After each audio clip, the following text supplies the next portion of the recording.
पटना को लीजिए तो ये तीर्थ यात्रा से ही इतना ज्ञान प्राप्त किया है, या हाराजमी को लीजिए, कोई भी मध्य एशिया में तो बहुत विद्वान लोग हैं जिनका नाम विश्व प्रसिद्ध है। इनके एक भी नहीं है कि जिसका तीर्थ यात्रा कम से कम एक ना हो गए। इसलिए ये बहुत बड़ी काम है, अच्छी काम है, इसका सफलता भी लोगों के लिए बहुत लाभदायक होगा। और मेरी भाषण उल्फत जी ने अपने विचारों को वैज्ञानिक दृष्टि से भी उत्पन्न किया और साथ ही साथ तीर्थ यात्रा की जो आत्मा है उसको महसूस करके उन्होंने स्पष्ट किया। हम चाहेंगे कि आप लोग भी इस संबंध में अपने विचार प्रस्तुत करें। मेरा एस गुप्ता मेरा नाम है, मैं पुरातत्व का पिता। 2 पुस्तकें भी आपके देश में मैंने आपके लिए लिखी है अंग्रेजी में, 2 वॉल्यूम्स में, archaeology of Soviet central Asia and Indian border. मेरा जो अनुभव है वो ऐसा है, नंबर 1 कि इस्लाम जो धर्म है वो जैसे हिंदुस्तान के लोग मक्का मदीना जाना चाहते हैं वैसे ताशकंद का आदमी भी जाना चाहता है। उसको नहीं जाने दिया जाता था 75 साल से, वो दीगर बात है। वहाँ भी मस्जिदें हर गांव में हैं, वो मस्जिदें टूट रही थी क्योंकि उनके रिपेयर नहीं कराया जा रहा था, सरकारी पैसा नहीं था कम्युनिस्ट रिजीम में। अब आज भी वहाँ के लोग मक्का मदीना ही जाना चाहते हैं। यानी हमारे देश में जैसे एक नई जगह आ गई है मुसलमान भाइयों के लिए, और वो है अजमेर शरीफ। हम आपसे ये जानना चाहेंगे खास तौर पे कि मक्का मदीना छोड़ भी दे तो अजमेर शरीफ ने एक जैसे एक पाप अपने चारों तरफ से कर लिया है मेडिवल पीरियड में, इस प्रकार की कोई जगहें हैं क्या? मुझे वो नहीं दिखाई गई, यानी कम से कम मुझे नहीं ले जाया गया, और मैं नहीं जानता हूं कि कोई मुसलमान भाई वहां पर कोई ऐसी जगह है जो कि मक्का मदीना के बाद, वहां तो सभी मुसलमान दुनिया के जाना चाहेंगे, उसके अलावा आपके मुल्क में मुझे नहीं देखने को मिला। लेकिन The process of releasing spirit from self-consciousness to God consciousness implies liberation from that self-consciousness which is shrouded by ego and the limitations of mind. Since pilgrimage enhances faith, whose power dissolves the ego, it facilitates this process of inner transformation.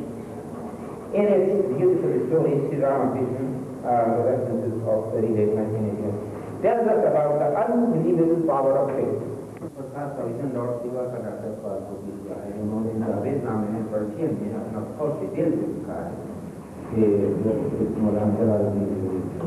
तो unfortunately very अपॉर्चुनेटली उनकी का एक principal यह है कि they won't disclose on for example my own two brother disclose to me his son the living experience of Sri Krishna by the 2 feet long Kanta. That cannot be denied because there is no question of lying or behaving or nothing is absolutely out. The effects are being found here. So this Mona I discussed particularly in one of my lectures back in Munich, because it was something very unusual for the German audience to do how what it does. Because the frequency is already created, and that is the absolute stuff. The rest is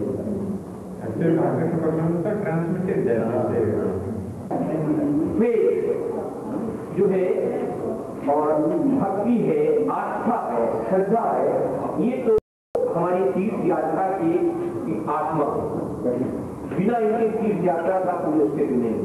अगर आस्था नहीं है, श्रद्धा नहीं है, भक्ति नहीं है तो तीर्थ यात्रा नहीं है। ठीक है, हम और चीजें आनुषंगिक जो है उसके साथ ही वो भी आ जाए, लेकिन जैसे शरीर है, बाकी चीजें हैं, लेकिन आत्मा के नमूने पर तो उसका कोई अस्तित्व नहीं। वैसे ही तीर्थ यात्रा का अस्तित्व तभी जब इसमें आस्था, श्रद्धा और भक्ति होगी। ये चीज हमको कमांडमेंट में भी मिलती है, वही चीजें हमको इस्लाम में भी मिलती है। वो सारी बातें अपनी जगह पर है, और अगर इस्लाम तो कहता है कि अगर आपने ये जो अच्छे आचरण की बातें नहीं की तो सब बेकार है। तो आप लोगों का इस पर चाहेंगे कि आप भी अपने कुछ विचार व्यक्त करें। I am organising secretary of Bharat Sadhu Samaj, and before that I was Secretary of Mosque here in National Development in India. So my coming to Bharat was around 1976, and that was also in Kumbh Mela. We have been going to the 5th Kumbh Mela, and I was with Swami Gulkan Das Ji. He was a great saint of northern India. He was 104 years old then. So I'd like to introduce in that point. की यात्रा के संदर्भ में ये कहना चाहते हैं, जैसे हम लोग यहाँ पर आए तो हमारा मुख्य प्रयोजन है संगोष्ठी में भाग लेना, लेकिन आनुषंगिक प्रयोजन था वृंदावन जैसे तीर्थ स्थल में आना। मन की कहीं किसी कोने में ये बात भी थी कि हमें वहाँ दर्शन होगा और हम ऐसे तीर्थ स्थल पर भ्रमण करेंगे। इस यात्रा को हम कहाँ ले जाएंगे? ये तीर्थ यात्रा और यात्रा जनरल के बीच में कहीं होगी। इन याति विश्रांति से तो मेरा खुदा सूर्य को इस तरह से दिखाता है, तू उसको व्यक्त करता है नहीं पर तू वो काफी हक्का वक्का हो गया। यज्ञ यागादि का अनुष्ठान अनवरत रूप से आयोजित होता रहा होगा। यह भी संभव है कि सोमवंशी राजा पुरुरवा के द्वारा अवतारित होने के कारण नर्मदा का नाम सोमोद्भवा पड़ा हो, अथवा सोमोद्भवा शब्द महत्व का द्योतक भी हो सकता है। इसकी व्युत्पत्ति है सोमस्य उद्भव यस्यासा, सोम अर्थात अमृत को उत्पन्न करने वाली नर्मदा, अथवा अमरता जिससे प्राप्त हो उसे भी सोमोद्भवा कहेंगे। The sanctity of a tirth are enforced by these rites and rituals which are considered as especially auspicious there. However, the real point is not to be forgotten, namely that just as a tirth is ultimately an internal quality rather than a physical place, so too the pilgrimage symbolized by the essential rituals is ultimately an internal spiritual experience. So this is the general practice so far so many rituals performed at the tirthas are related. It is very, I will take only 2 minutes. Purification by bathing is one of the most universal religious practices in Hinduism. The question whether a bath considered as a rite that absorbed sins was already known to the authors of the Vedic literature is discussed by Jacob Ensing. The merit of religious bath continued in later periods also. The Mahabharata and the Puranic tradition are well acquainted with the ritual ablutions at different sacred places. Most of the tirthas in India lie on the banks of a river. The basic approach we're taking is kind of to make something which, say, a non-scholar could use, going to Kumbh Mela, and then he may see so many sadhus there, and so many strange things. So this would be kind of a guide to that. Sadhu. True. Illustrious academician like yourself and Rao Garu and so many of that, the other academicians, they can explore the feasibility and the interest. And according to that, the future generation will understand, because you people are the link between the past and posterity. So the present need is to culminate that awareness from within, and then to give the scope of study and enthusiasm among the people and the intellectuals. तो बड़ी बात यह है कि वही समस्या, the same thing, that is in our Braj Bhumi, because Braj Bhumi is the linking source of all the sacred sacralities and the tirthas. Here we see the one side the Himalayas, the heights of Himalayas, and the other side the Vindhya, and then comes the ocean. So the one side the heights of thinking, and the other side is the depth of awareness. And here in Braj we find that culmination and awareness of everything.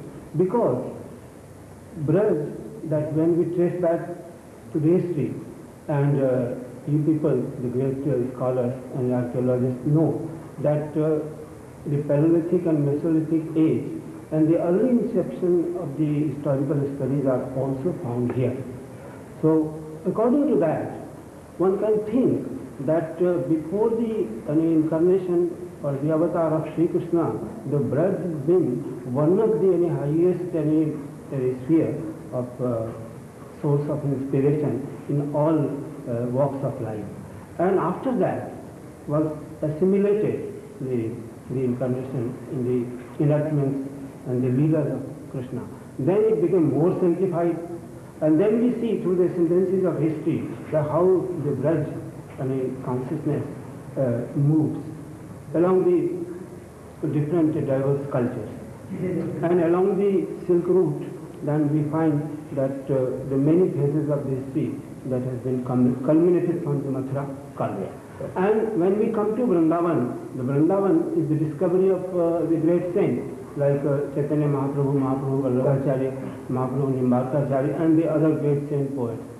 So here, you see, though there is certain things we can't really prove it historically, but that the source of awareness, which forges the link between the past and the present, and that force, that source of awareness, when Mahaprabhu Chaitanya came here in Vrindavan, and he was in that ecstasy and started to experience the Leelas of Krishna. And then he mentioned that this is the spot where Krishna played his pastimes. And the same thing happened when he went to Govardhan. And when Mirabai came, she experienced the same. And when we see in the recent time, Ramakrishna Paramahansa came in Vrindavan, he experienced that ecstasy. The whole thing is, it's all right that to give the analytic study of that, the time and space and the chronology of the order of the history, which is dated in the time, but something which is beyond the time, which is the source of all this, should not be ignored. Our saints, they have been the harbingers of all this, and there any trace of any consciousness through that experience, higher realm, they have revealed something. When we see Mahaprabhu Chaitanya came to Vair, and there he went into ecstasy, and that was the time when he realized the meaning of the Gaya, that means the one who goes never returns. Ramakrishna Paramahansa comes to Kashi, and while passing through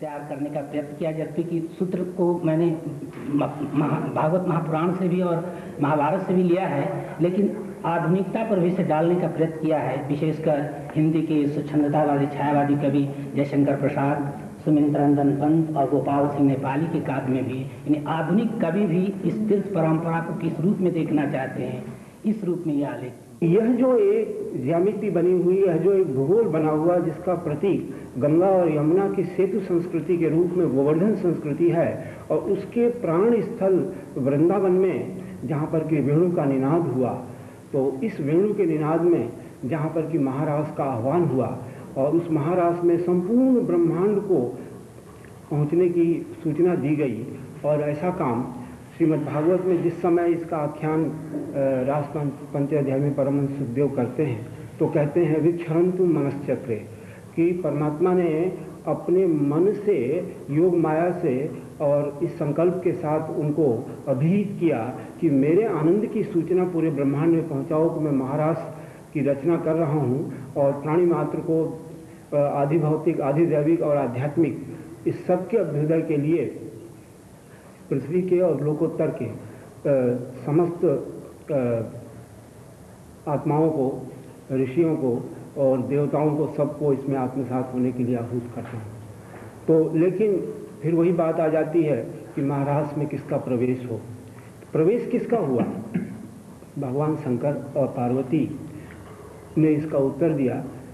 ये शिव पुराण की कथा है कि पार्वती ने शिव से पूछा कि भगवान, आपका जो अत्यंत सौंदर्यमय स्वरूप है उसी का दर्शन करना है। तो उन्होंने कहा, देवी ऐसा दर्शन तो ब्रज में ही हो सकता है। श्री कृष्ण की जो वंशी है वो इसका संदेश दे रही है, और हमारी जो सोई हुई कुंडलनी जो मूल स्थान में है वह जागृत हो करके और हृदय के उस रंध्र में प्रवेश करेगी जहाँ से कमल विकसित होगा और हमारे अंदर सौंदर्य बोध होगा। I am trying to carry out the holy wish of Babaji Maharaj, and in the introduction let me mention one thing. It has been indeed an excellent inspiration which I have derived from these gatherings and the sessions. The Tirth Yatra ke bare mein, there is a mention in Oriya. Sakala tirtha to charane badrika jibi ki karane. The meaning of which is all tirthas, all places of holy pilgrimage are lying at thy lotus feet. Where is the necessity for me to set out on a long, arduous journey, either to Badrinath or to any other place? This does not mean, in any derogatory sense, to take away the importance of any place of pilgrimage. And it is a description of the divine beauty of the Lord and how he comes to the rescue of the devotee who takes eternal shelter at the lotus feet of the Lord. And Sri Jayadeva has composed this Mangala Geetam. So first we will sing this song. It is, in the beginning, it is Mangala Geetam. And one more thing that Baba wanted me to say is about the traditions of Lord Jagannath in Puri.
On the occasion of the International Seminar on Pilgrimage Studies, a core group of holy men and academicians assembled here at Vrindavan is participating. Babaji, may I ask you what inspired you and your academy to associate with this symposium?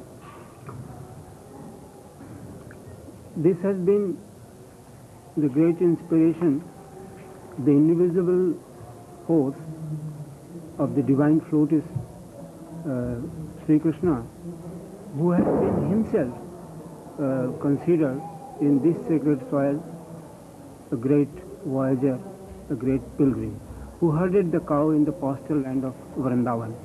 So this idea ushered with this academy to organize this symposium and call the people from all walks of life and to become the voyager, the pilgrim, and tread the path of the divinity in the soil of Vrindavan. Professor Gopal, please tell us the meaning of Tirth and Tirth Yatra. The word Tirtha signifies a place where we cross the river. That way it can refer also to the crossing of the river or sea of existence. Pilgrimage provides the opportunity for communion with the divine being, with holy men, with saintly men. Pilgrimage has been started in Indian tradition as an alternative, not in opposed to the Vedic sacrificial system, because it is easier even for the common man to follow it. Dr. Rao, you are a well-known marine archaeologist. You have excavated Dwarka.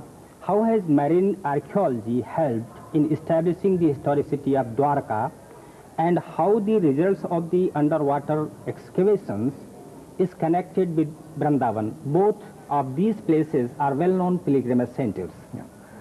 Underwater archaeology has helped in establishing the historicity of Dwarka by actually unearthing the remains of the city in the sea.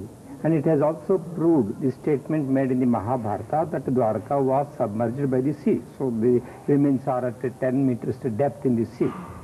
And further, I mean, that Dwarka, when attacked, you see, was defended, and some seal was used, I mean, as a mark of identification for each citizen. We have actually found the seal and all that. So the antiquities and the architectural remains that we have found in the sea have established that, you see, Dwarka did exist, and what is stated in the Mahabharata is a fact. If Dwarka is a historical place and it is proved to have existed then, and in the Mahabharata age, well, Vrindavan also must have been here, and you see, Krishna must have roamed about or moved about and made this a very holy place. Therefore, the historicity of Dwarka reflects, I mean, tries to support the historicity of Vrindavan itself, and such a great cultural center and place of pilgrimage as Dwarka itself.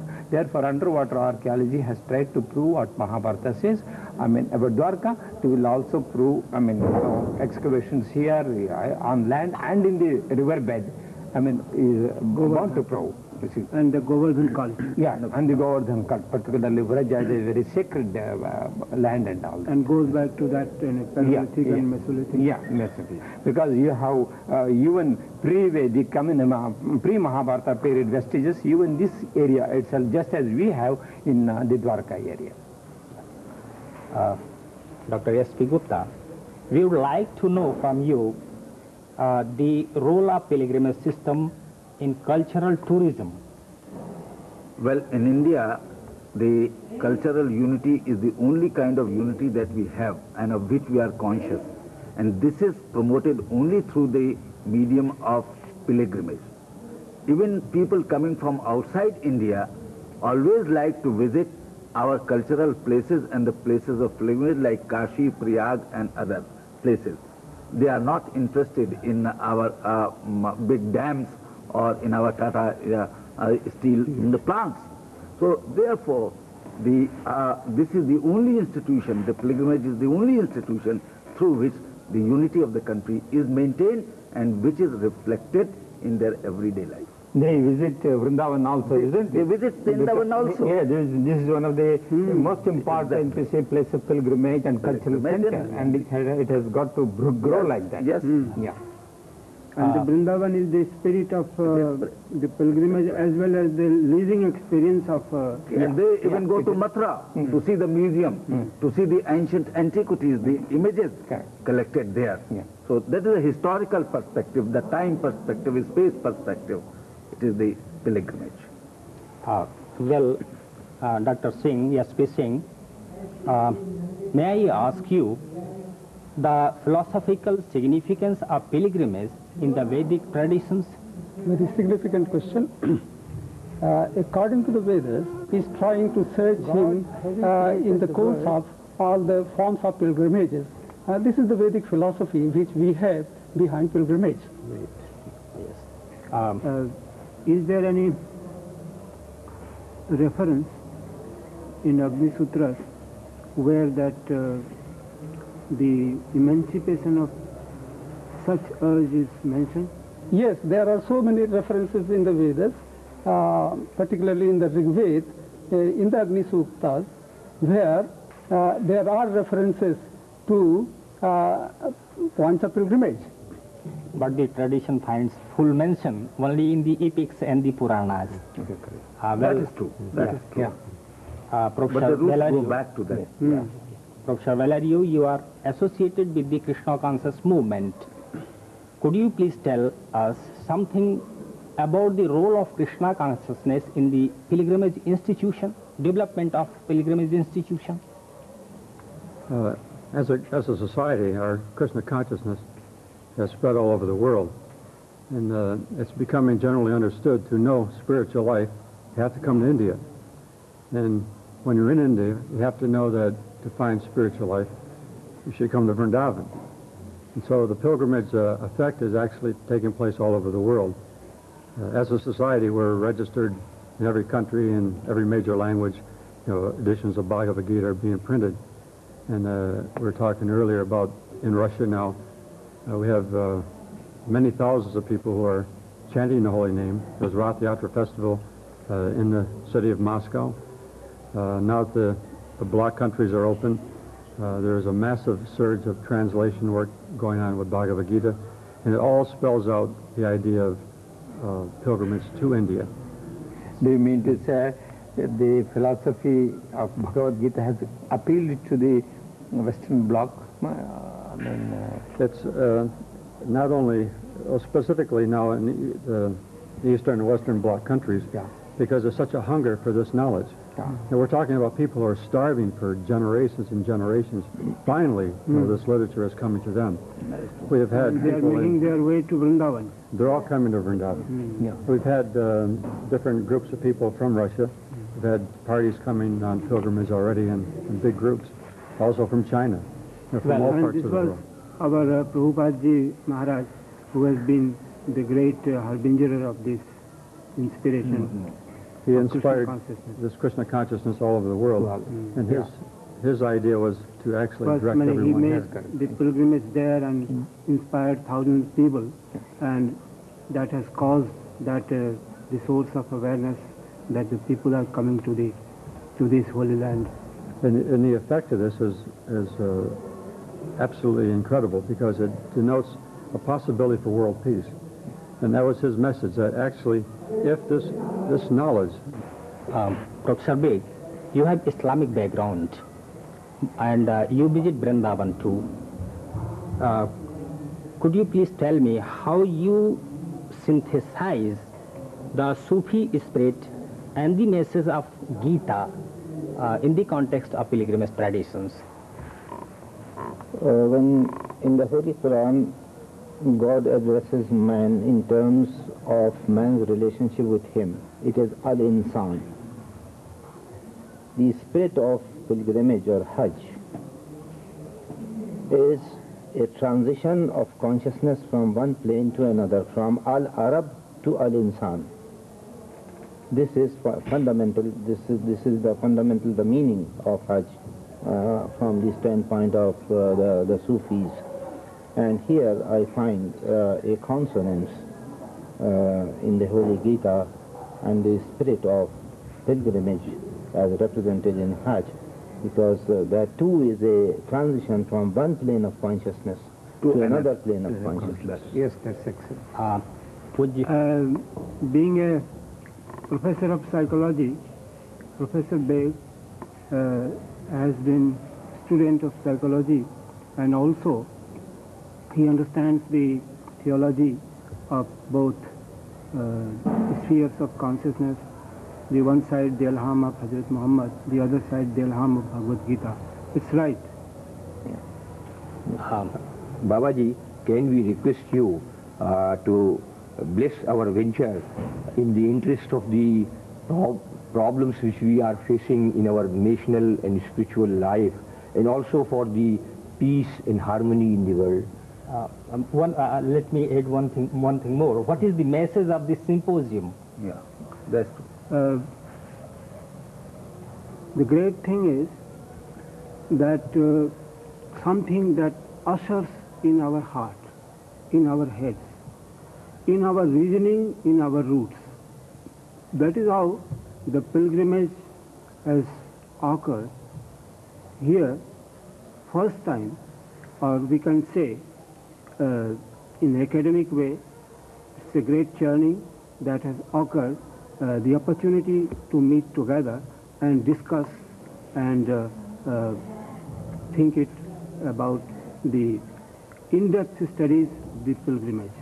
Actually, the whole world is one net of consciousness in which the divine flute is the uniting force. Therefore, the theology of the pilgrimage is to realize the unity of heart, head and hands. And this is how that the global consciousness, which is the awareness, which is the core consciousness, the message of Bhagavad Gita and message of all the great teachings of the great ones, and that cohesions in Vrindavan.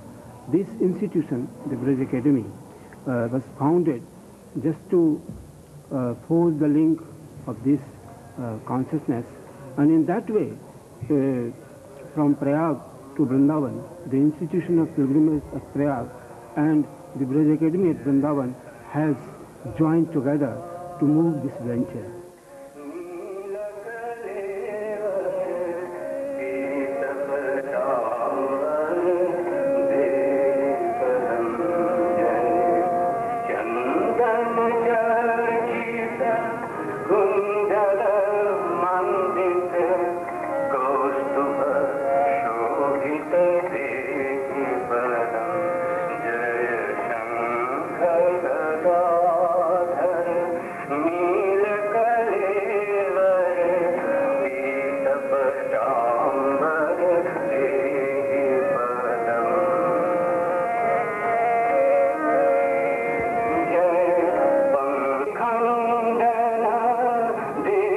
Bhagavad